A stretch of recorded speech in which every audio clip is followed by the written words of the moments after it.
some point when she decides to jump into my lap and show her butt off.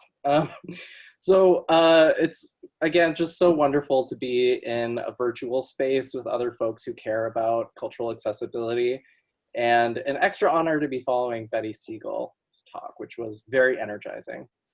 So my name is Scott Artley. I'm a white cisgender man in my mid-30s with a short orange beard. Today I'm wearing blue glasses frames, gray ball cap, and a green striped shirt. And behind me is part of my 450 square foot apartment that serves as my home office, my living room, my art studio, my gymnasium when I exercise, which is rare. Today, I'm going to be presenting about do-it-yourself ADA access planning. I presented this a couple times in person back when you could do that, and I'm thrilled to bring it to a broader audience.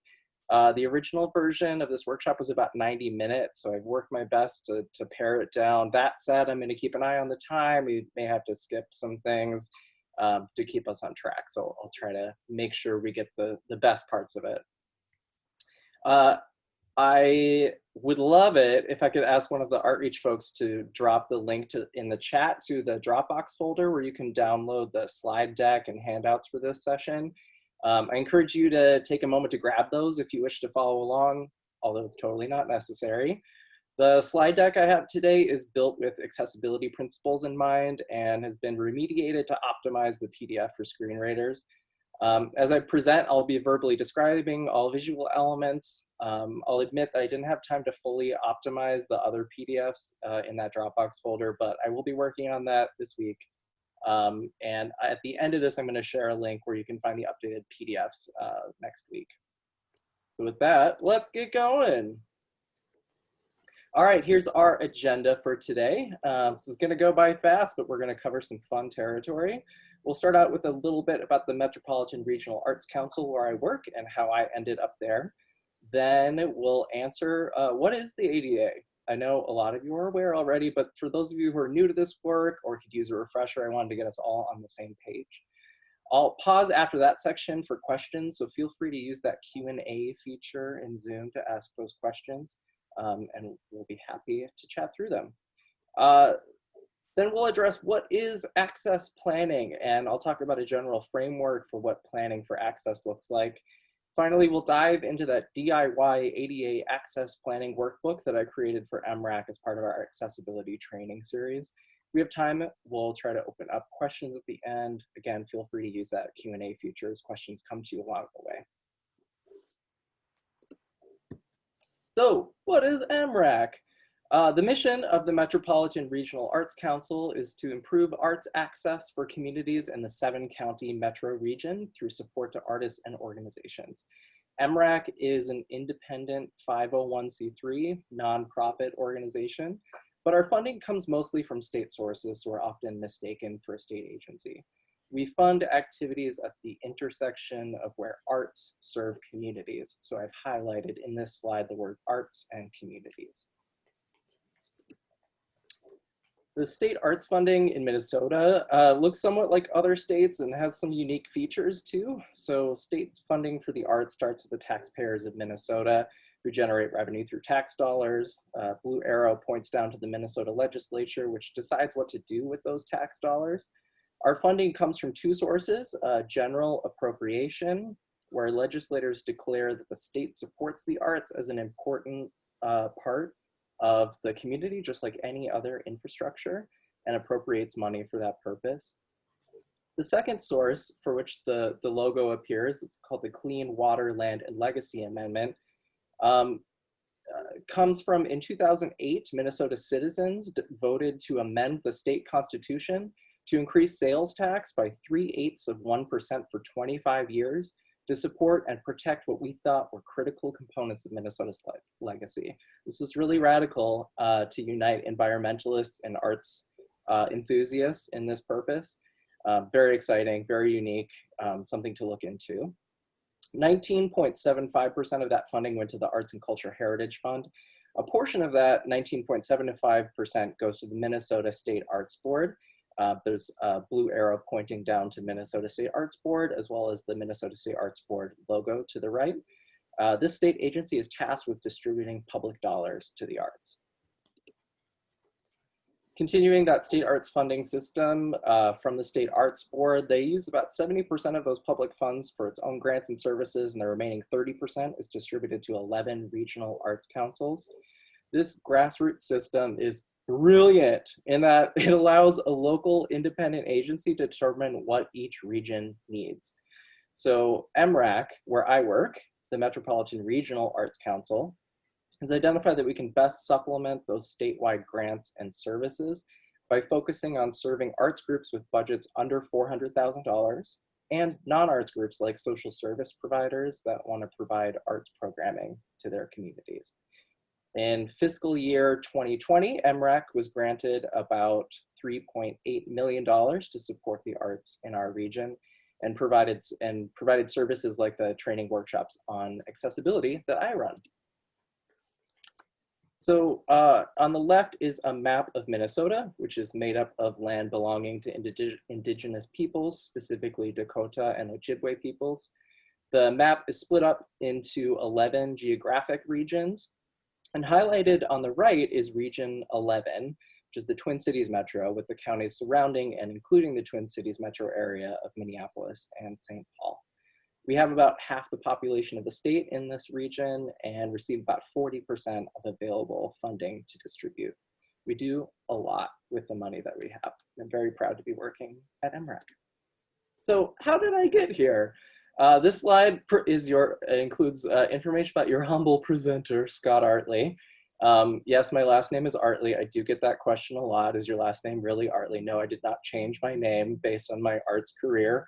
However, a lot of my family members are actually artists. And one time I read that in the profession of dentistry, there are an inordinate number of dentists named Dennis. So there's got to be something there.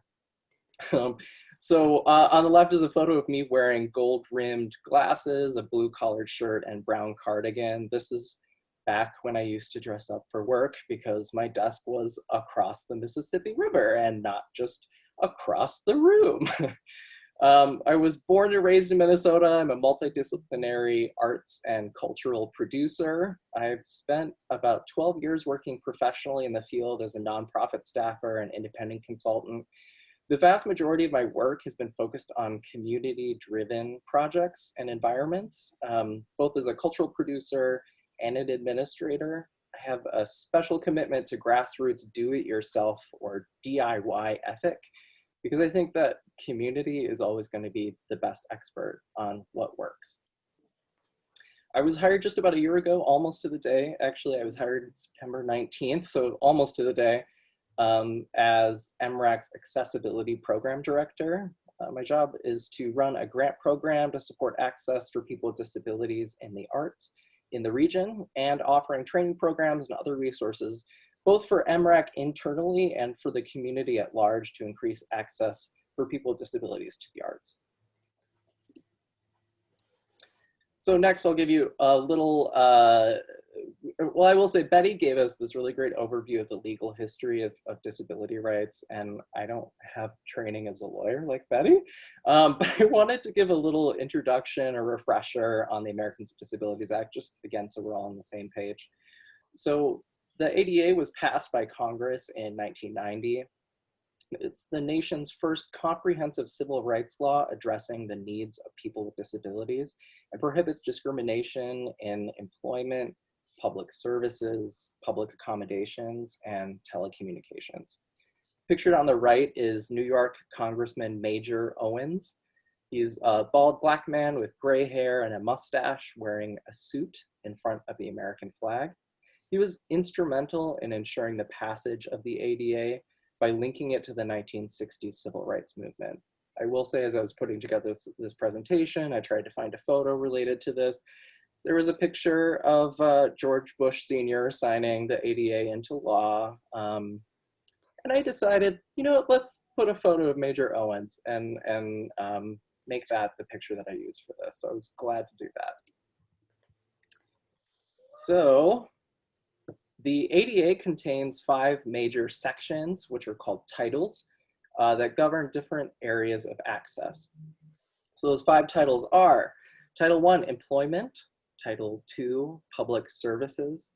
Title III, public accommodations, which is in bold, and I'll get back to that in just a moment. Title IV, telecommunications. And then Title V, miscellaneous. And miscellaneous includes things like grievance policies, other fun details about how you might enforce the ADA. Cultural organizations are generally covered under Title III, that public accommodations title, which means private or public businesses providing goods and services to the public. So that applies to both the spaces in which they provide those goods or services and the actual provision of those services. Basically, if you provide something to the public at large, you are required to and covered by the ADA. So under the ADA, there's a legal definition of disability. Covered under the ADA are a person who has a physical or mental impairment that substantially limits one or more major life activities, and a person who has a history or a record of such an impairment, or a person who is perceived by others as having an impairment. So what's really radical here is that the definition is not based on a list of specific conditions. So rather than naming specific diseases or functional limitations, which honestly, if it were a long list of things that are covered and things that are not covered, I think there could have been a lot of infighting in the disability community about who gets to be covered under the ADA. Instead, this definition, in a way that I think is really rad, says that if we're united by the experience of ableism. If you experience ableism, you are covered under the ADA. And I think that's really radical. Radical and rad. All right, so here are some terms related to the ADA. The ADA is really focused on reducing barriers. It works from this principle that the world is by default built inaccessibly, and that people with disabilities deserve accommodations to reduce barriers for equal access. The important point here is that identifying and reducing barriers is the key to how the ADA works. Barriers in the ADA are classified by the impact on the organization to remove them. So accommodations that are considered relatively simple or that require limited resources and can be achieved on a shorter timeline are termed readily achieved barrier removal. And basically, if it's readily achieved, the expectation is that you actually do that. Accommodations that require a longer timeline to implement and often require a larger investment of resources are termed long-term barrier removal. And the ADA acknowledges that when it takes more resources to remove a barrier, there might be more time afforded to that organization to figure out how to do that. So some more terms from the ADA. A reasonable accommodation is a term you might encounter. It's a critical component of the ADA's assurance of non-discrimination. Reasonable accommodation is any change in the way things are usually done that results in equal opportunity for an individual with a disability. Some examples: providing a chair for a cashier, providing additional time for a student taking a test. Those are all reasonable accommodations. An entity covered under the ADA titles must make a reasonable accommodation to the known physical or mental limitations of a qualified person with a disability unless it can show that the accommodation would cause an undue hardship on the operation of its business. This is where it gets tricky. Buckle up. Undue hardship is determined on a case-by-case basis. In general, a larger employer with greater resources would be expected to make accommodations requiring greater effort and expense than would be required of a smaller employer with few resources.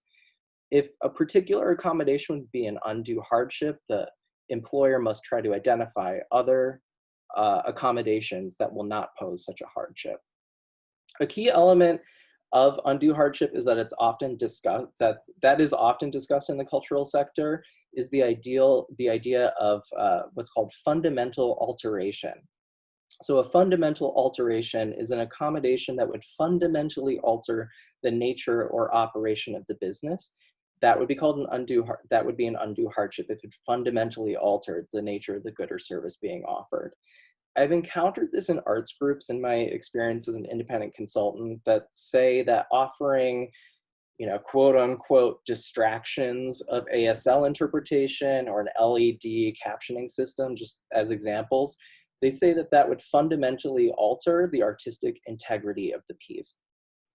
I think I've countered when I encounter this, that a piece that is inaccessible has already compromised art's fundamental social integrity.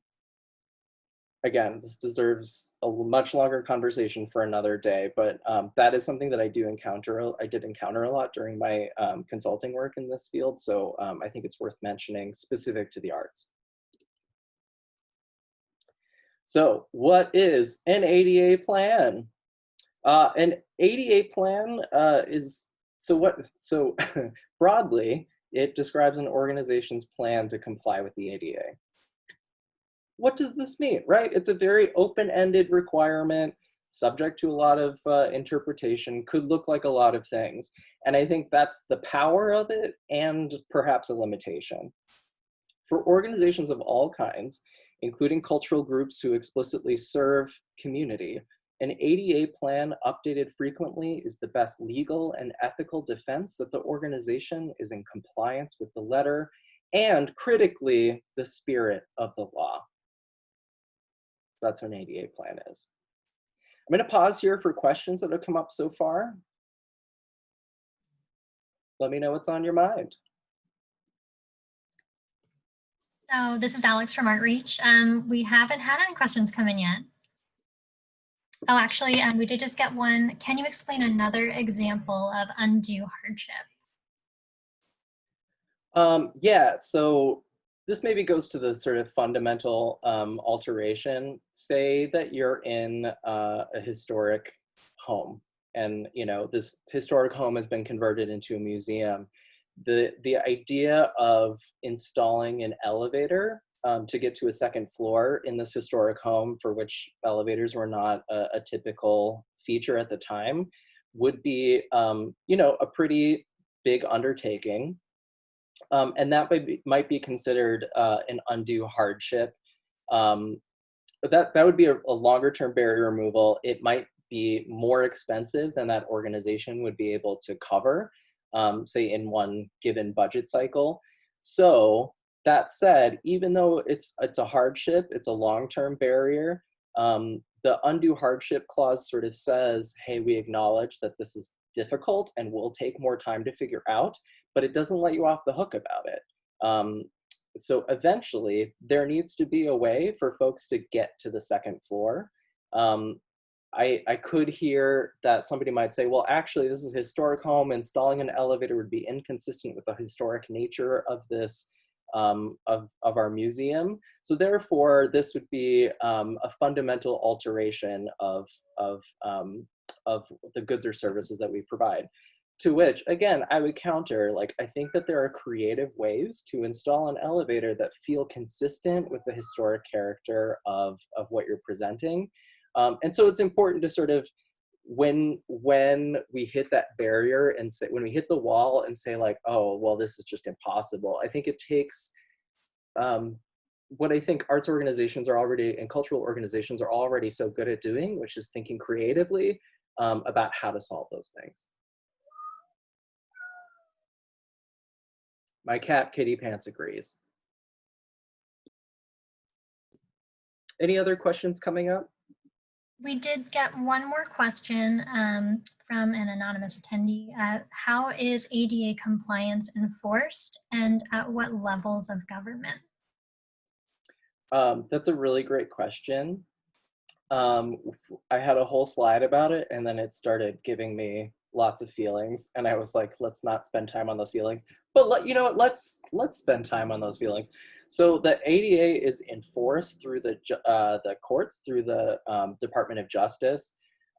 So basically, if say you're a person with disability who encounters a barrier when you're trying to access a business's goods or services, if you have a problem with that, you can go to that organization. You can say, hey, like, I have a grievance here and I would really like you to address it. And they can basically say, like, I we don't really have to right now. You can come back and sue us if you want, which of course is a barrier in itself. That you know, who's got the time to get a lawyer to sue everybody who's being inaccessible? So technical enforcement happens through the courts, and it can go all the way up to the Department of Justice. If you're on a local level, there are often local level laws. Like in the state of Minnesota, the Department of Human Rights has laws specifically related to disability access, so that'd probably be an easier thing than to bring it to the Supreme Court. But the Department of Justice is basically the be all end all where the buck stops.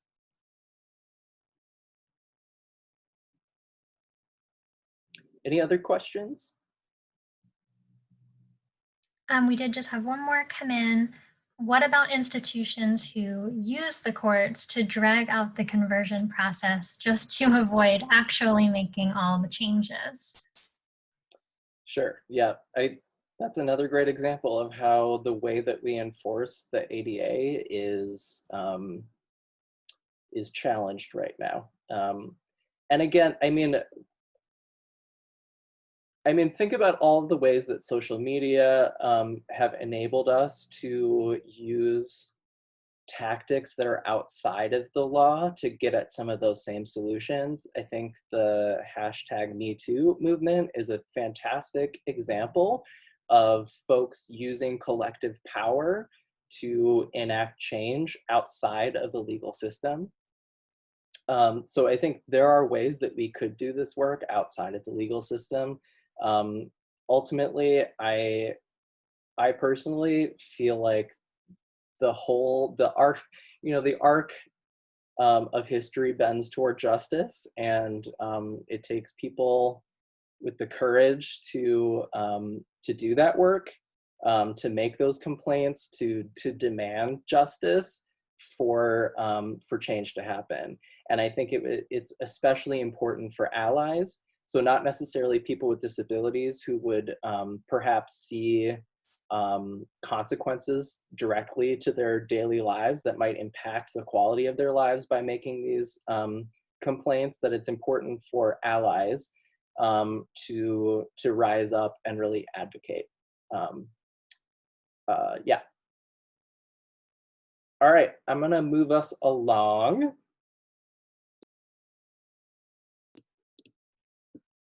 So next up, let's talk about the actual ADA access planning process.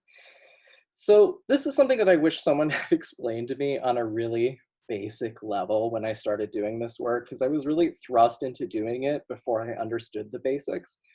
My Myers-Briggs type is INTJ. Shout out to all the other INTJs out there. And what I think that means is that I'm the kind of person who needs to understand the underlying principles of what I'm doing so I can understand the why of every step and refine the how to reach the goal. INTJs are famously happy to figure out solutions and less interested in what has been done traditionally. So really stepping back and thinking about the basic principles behind it was really useful for me. So from here on out in this presentation is what I'm going to be presenting is a way that I have figured out how to do this work from sort of working backward from the goal of having an effective ADA access plan. The planning process happens in 3 stages, and I've outlined each stage in a green box. So the first on this slide is the accessibility audit stage. So this includes a structured review of the organization according to various accessibility needs, and generally includes a physical audit. I know that not all organizations have their own buildings, but just about everyone has a physical space or places where they share their work, even if it's not active right now. So I think it is important to think about the physical space, but also think about the other ways that you're providing or presenting barriers to access. So this next slide includes that first stage again, the accessibility audit, with the second stage, the ADA plan, again outlined in green. During this stage, having identified where someone might encounter barriers to access, the ADA plan stage is about generating solutions, prioritizing those solutions, and assigning someone to take action. And then the next slide contains those first two stages, the accessibility audit and ADA plan, again, outlined in green, and adds that final green square, ADA coordination. This is where you implement those solutions you've identified as priorities, you oversee the ADA plan, and you respond to new requests for access accommodations as they come in. And then, on a regular basis, you go back to that first stage and repeat over and over until you're 100% perfectly accessible, which obviously I'm being facetious about, because 100% perfectly accessible is an impossible goal that we should nevertheless always be aiming for.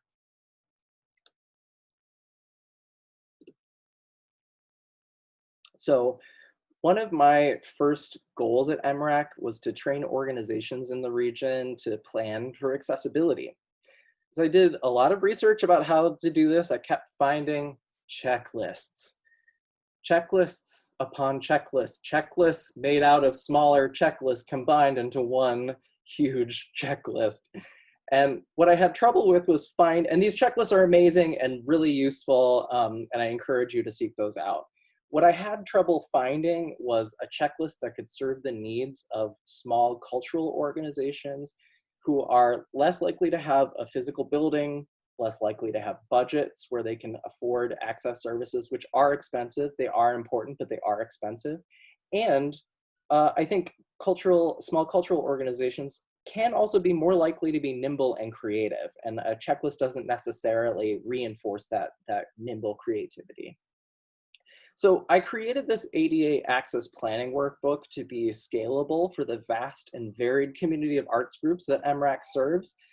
We have a lot of small volunteer-run cultural organizations with budgets of $5,000 a year, and we have mid-size organizations that have budgets up to $400,000 a year. But that said, I have used basically the same process for larger institutions with budgets in the millions, so I think it is very scalable. You'll notice that I consciously used the combined term ADA access. As Betty really brought this up beautifully in her talk this afternoon, but some folks really respond to the ethical commitment to access, to inclusion, and some respond to the legal liability that ADA presents. For example, I sometimes find that staffers are really excited about the inclusion aspect, but it really takes the legal liability for some board members to get on board. So this was an intentional choice to really pair the two and sort of bring together, combine the power of both the legal liability and the ethical element. I also built this workbook in a way to reinforce access thinking. So I define that sort of as the habit of considering the fullness of human abilities and disabilities in everyday choices.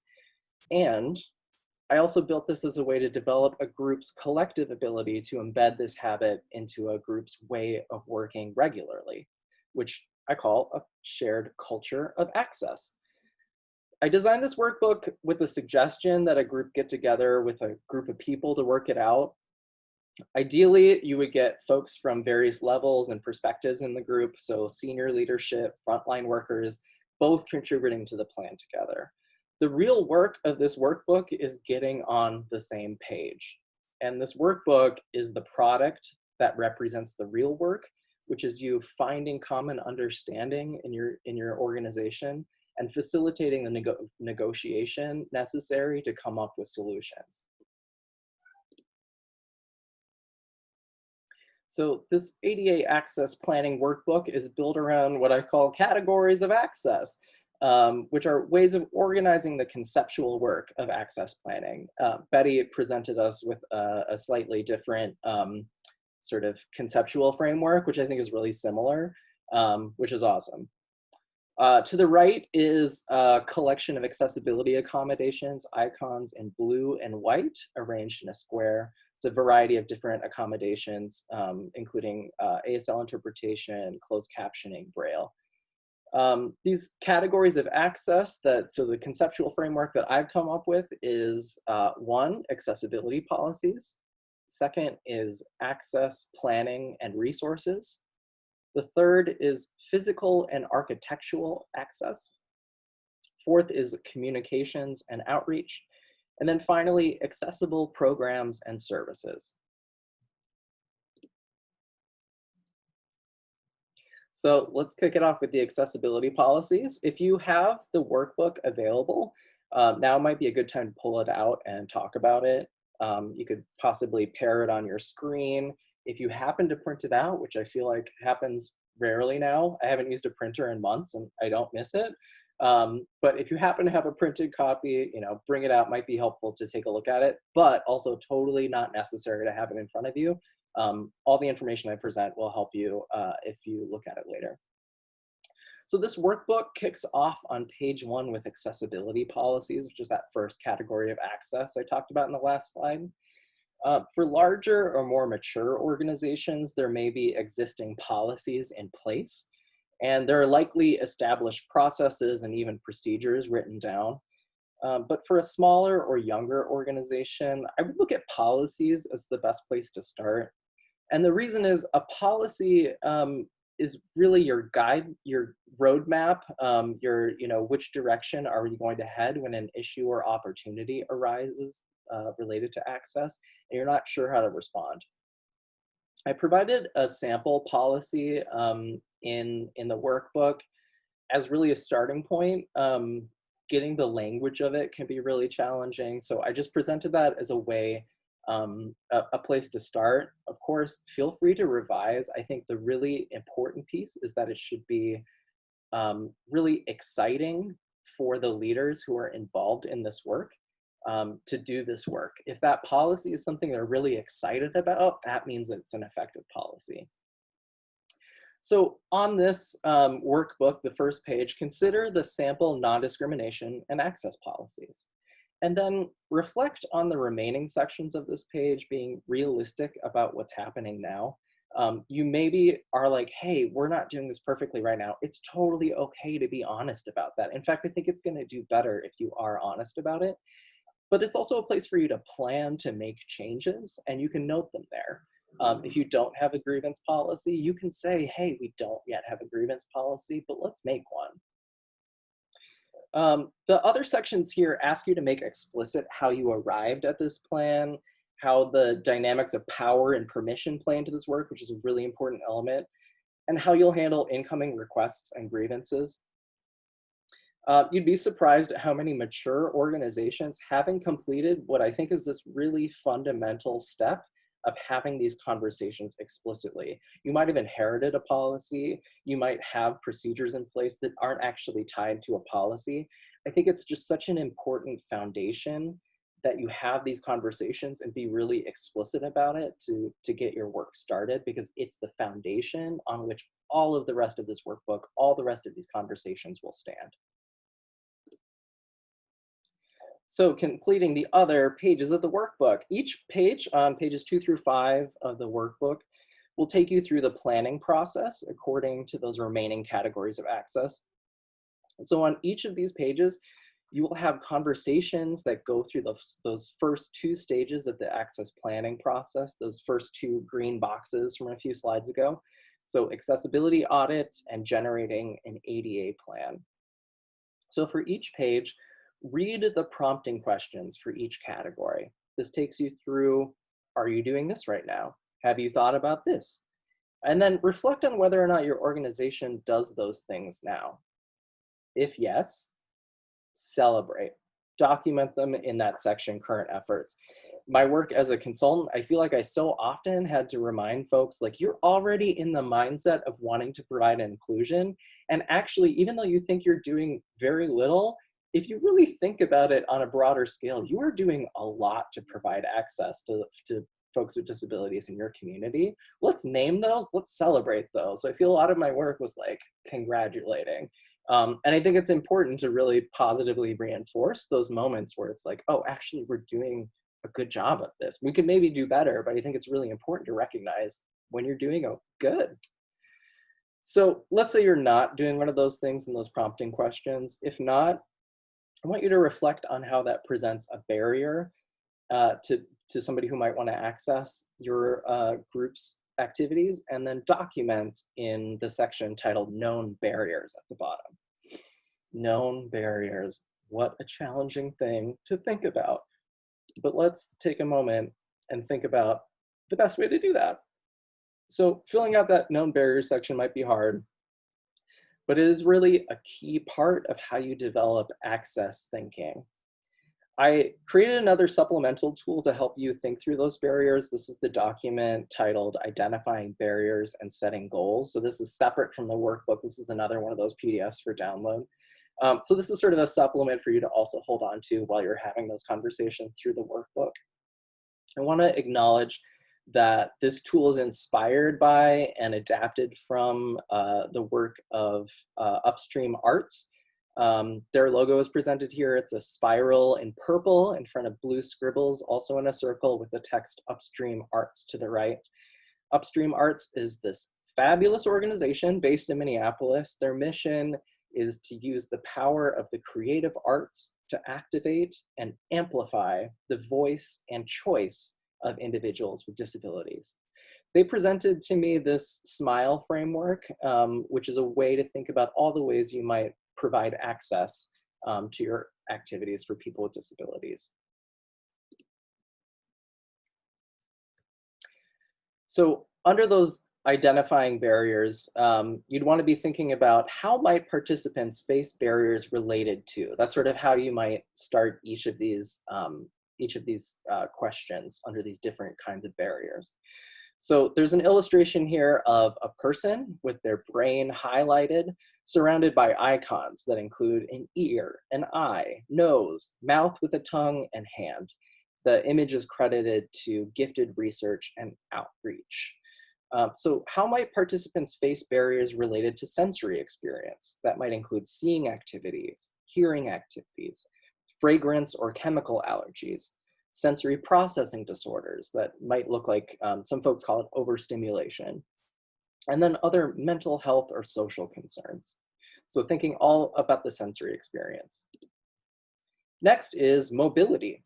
So there's this modern symbol of accessibility, the one that folks are using more and we really like, that has an active figure using a wheelchair. So how might participants face barriers related to mobility? That could include things like the location of your site, transportation and travel to and from site locations, getting to a building entrance, exterior and interior doorways, exterior and interior pathways, including distance of travel, navigating or wayfinding, accessing different levels via steps or steep inclines, thinking about counter or window height, restroom access, emergency evacuation, and bringing service animals. Those are all things related to mobility that you might want to consider as potential barriers. Next is communication barriers. There's two silhouetted figures here in profile with speech bubbles of various sizes and colors between and above them. And so how might participants face barriers related to communication? Some examples: being able to access content in a preferred way, requesting assistance or accommodation in a preferred format, having a clear way to learn about the organization's offerings and the accessibility of particular projects. How might folks face barriers related to getting communications about any of these things? And then finally is a barrier of knowledge. So I had a lot of fun last night making this galaxy brain meme. So galaxy brain meme is something that's going around the internet. I'm now a hashtag older millennial, and I am not up on the cool technology stuff, but I do know about the galaxy brain meme. So at the top of this image is an illustration of a partially awakened brain that has the level described as making accommodations when requested. And then under that, a more awakened brain using with the words anticipating potential access considerations. And then at the bottom, what's called the galaxy brain, with rays of awakening reaching beyond the brain, with the text embracing a culture of access. I put the full meaning on my Facebook page. This is just the 3 last steps of the 4-step that fit well on this page. Put the full meaning on my Facebook page. If you want to check that out later, take a look. People are liking it.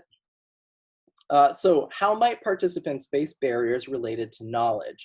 And critically, I want you to think about both the knowledge of the person with disabilities trying to access something, and also the organization's knowledge about how to provide that access.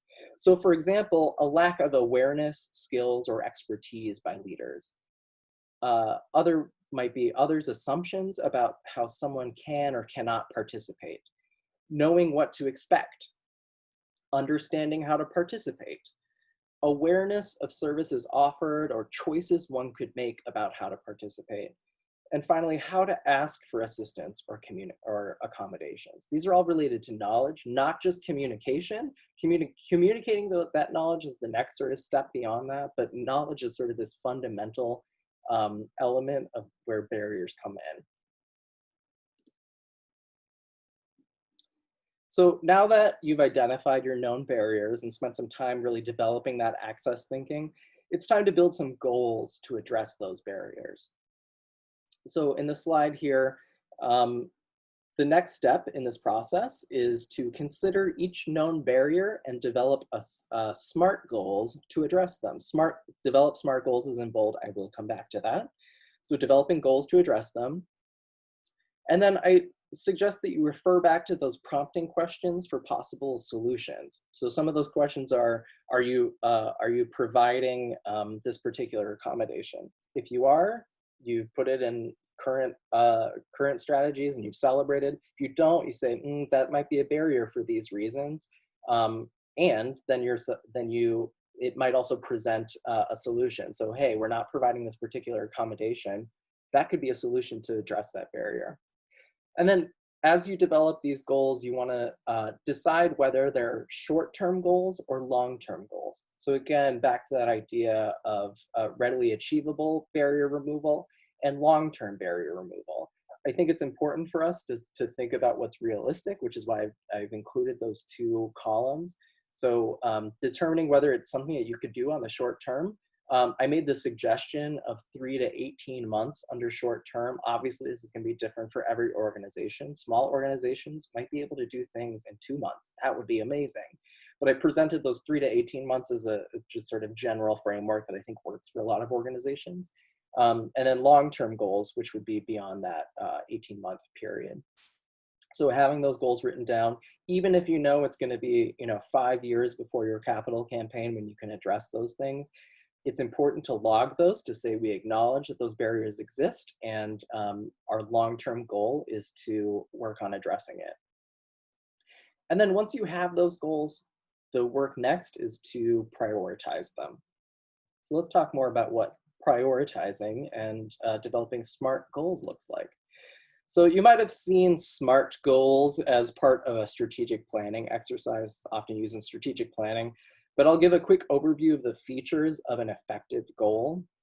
So when making goals, they should be S for specific. Is this goal targeted? Who, what, where, when, why? Needs to be specific. Next, under the M of SMART is measurable. Are there metrics or milestones telling you that you're making progress toward achieving that goal? A, achievable. Is it within your power or your team's power to actually achieve this goal? Can't fix everything, but what is the part of what needs to be fixed that you're able to achieve? Next, R, realistic. Are you or is your team willing, ready, and able to take on this goal? This one is really critical. It's really easy to come up with dreams about what might happen. And those dreams and visions are really important. But in terms of goals that get stuff done, being really realistic about what you will accomplish is really important. If you do things that are unrealistic, or if you put down things that are unrealistic, you're honestly going to feel bad about it when they don't happen, and it's gonna limit your desire to keep working in that way. So really, realistic is really critical here. It's realistically critical. And then the last one in the SMART goals is T, time bound. So does this goal have an appropriate deadline attached? It's important to put a timeline on things, or else when will they get done? So those are SMART goals. That's ideas about how to make better goals. So then let's talk about, once you've got those goals, what does prioritizing look like? Again, this is under that handout, identifying barriers and setting goals. So prioritizing goals is really challenging. Get to my notes. So you've got goals. Where do you start? How do you prioritize them? This is another one of those moments where you've already conquered the blank page, the paralysis of the blank page. So this is the paralysis of like, wow, that's a full page. So the ADA specifically outlines that you should prioritize goals in the following order. They say priority 1, an accessible entrance into the facility. Priority 2, access to goods and services. And then priority 3, access to restrooms. And priority 4, any other measures necessary, which kind of reminds me of that last title of the ADA, miscellaneous. So this is what the ADA's guideline says that you should prioritize. However, again, as an INTJ who's not ready to accept tradition just because it's written down, I have a different suggestion. And again, this is a suggestion very specifically with small and under-resourced cultural organizations in mind. So I think the first priority is, what is your community already asking you to address? If you have folks who need a particular accommodation and they're saying, I want to participate and I need you to do this, or I'm asking you to do this, that's probably where you should start your work, right? You don't worry about the bathrooms if you already have folks who want to access things. So I think that next priority, so priority 2, who have you been trying to engage and what barriers do they face? So if you are working to engage the deaf or hard of hearing community, I'd be thinking about what are the accommodations that will be specific to that community and that will enable you to engage with that community better and better serve them.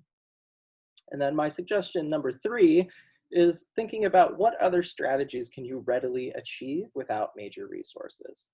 Again, it doesn't get you off the hook about thinking about those things that will require major resources, but what are the things that can feel really accomplishable? What the feel-good stuff is important, and I think it's important to think about what you can readily achieve without major resources and let those be the things that will guide you forward.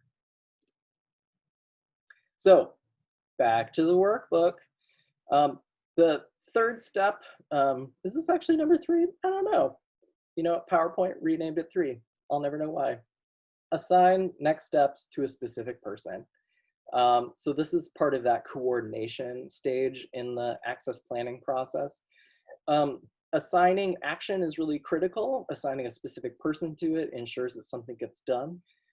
When there's a goal that feels really big, it's okay to break it into smaller goals when that makes it feel more accomplishable. You just want to make sure that you continue to have people attached to them. So with that, trying to decide if I'm going to actually pull up the workbook. I am going to pull it up just for a moment.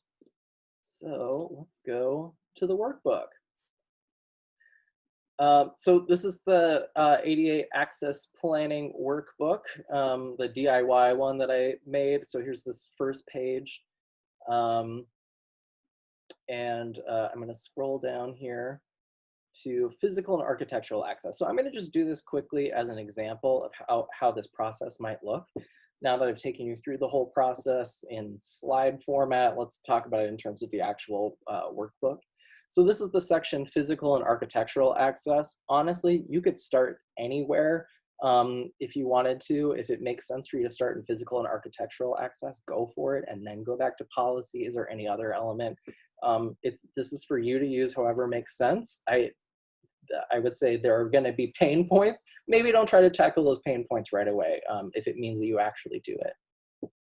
So reading this prompting question, has your organization completed a recent physical audit of any long-term and/or temporary spaces it uses to identify physical barriers to participation? Does consideration include both spaces open to the public and to employees? I'm highlighting that right there. So if you were to look at that prompting question and say, have we done a recent physical audit? Yeah, we did. You could put that in current efforts. Yeah, we completed a physical audit in October of 2019. That's relatively recent. And we did it of, spaces that we spend time in, whether that's a building that we have or spaces where we typically do like a performance, for example, that we might rent. We might not have considered how spaces are open to, we've definitely considered how they might be open to the public, but maybe not to employees.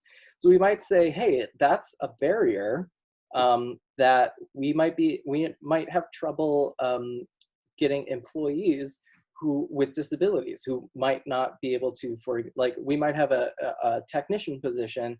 If that person can't get into a tech booth because it's accessible only by stairs, that's a barrier. So that's a mobility barrier. So you might put that in as a known barrier, that we have tech booths that are inaccessible for people who don't use stairs. So that could be a short-term goal. Let's find a space that is open, that does have a setup where a person who doesn't use stairs would be able to access that tech booth. That could be a short-term goal, is to research those. Maybe your long-term goal is to have our own space where we for sure have the ability for anyone to use the tech booth. So that's an example, just very quickly, of how you might use this workbook. It can go just that fast if you're doing it on your own, but ideally you're doing it with other folks, and that might be some conversation to have. So I'm going to go back to my slides here.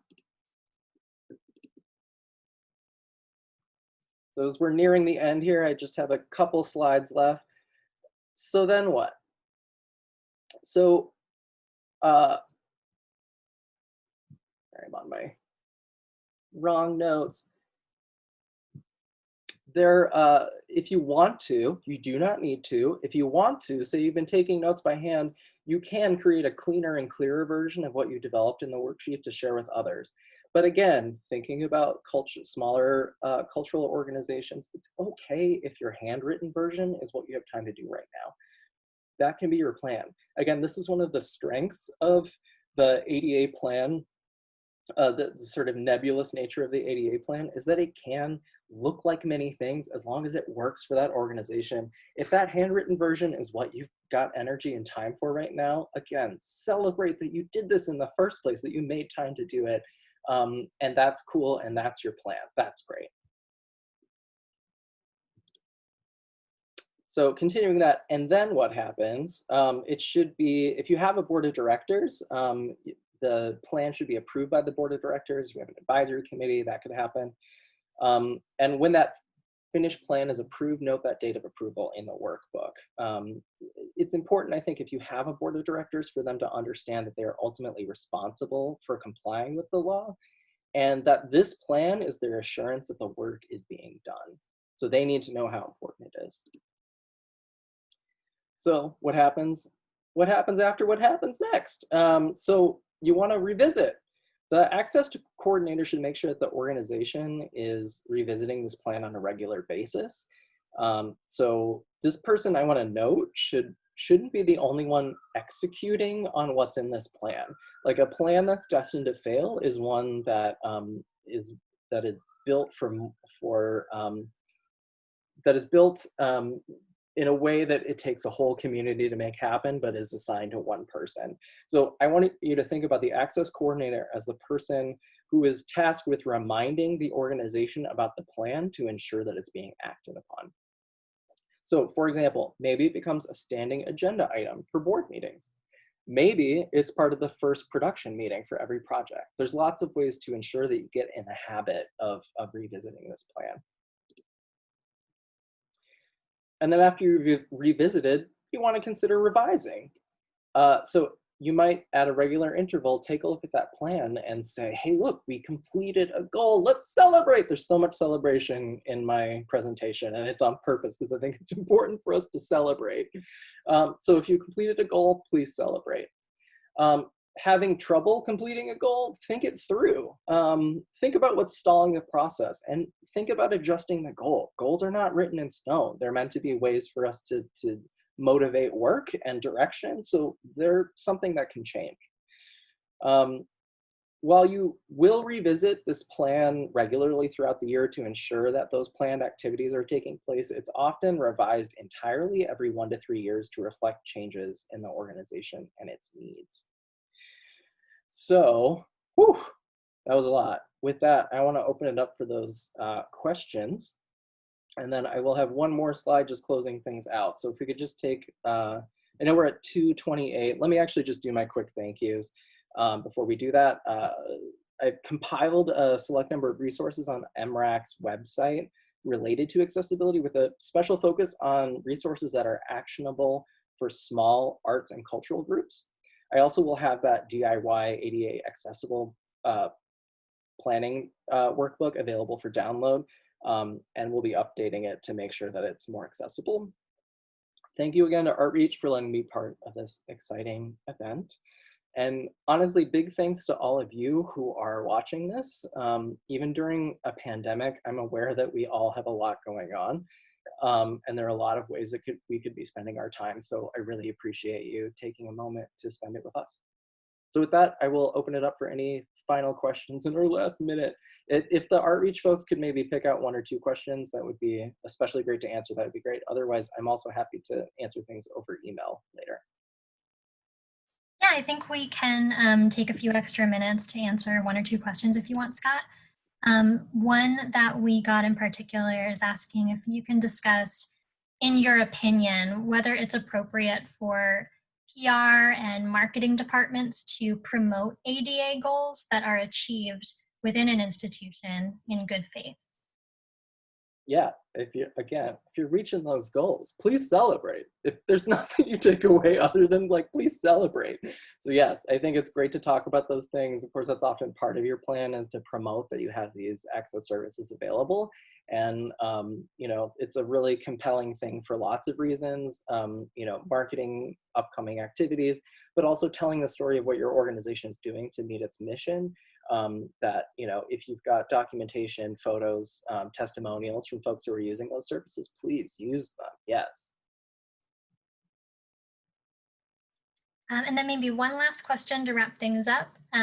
We did get a question asking if, as we're going through the workbook, do you have any specific recommendations for resources, communities for sharing and discussing best practices like the ones you've talked about? Sure. Yeah, I think with so many things moving virtually, I'm actually really excited that I feel like the market or the community of folks who might be resources has sort of expanded. I think this conference is a great example. So stay connected with the folks here. Folks who attend LEAD are great resources. I know in Minnesota, we've got the Minnesota Access Alliance, and I know there are informal groups like that that are throughout in different states. In some small way, I'll say go to those resources page with the link that I provided here, because there are some stuff that just feels really actionable, and sometimes it's just helpful to get a place to start. There are lots of people who are really excited to help, and of course always try to connect directly with people with disabilities to find out what they need, what they want, what we need and want, speaking as a person with disabilities myself.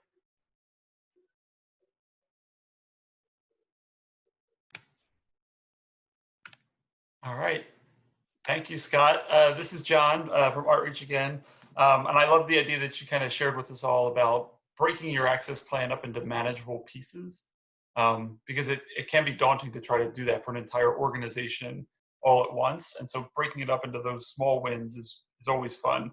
I think if everyone's on the session now, stay tuned for Nicole Smith's session coming up, because she'll teach you how to break that first small chunk off with her session promoting inclusion through accessible social media.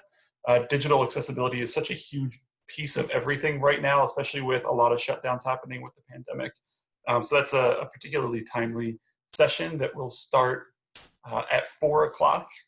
And as a side note, if anybody feels like you're getting to that point of the conference where you need a little boost, I heard this conference has great coffee that is made to everyone's personal specification, because you're gonna make it yourself. So stick with us. We'll see you in about 30 minutes at the next session. Take care, everyone.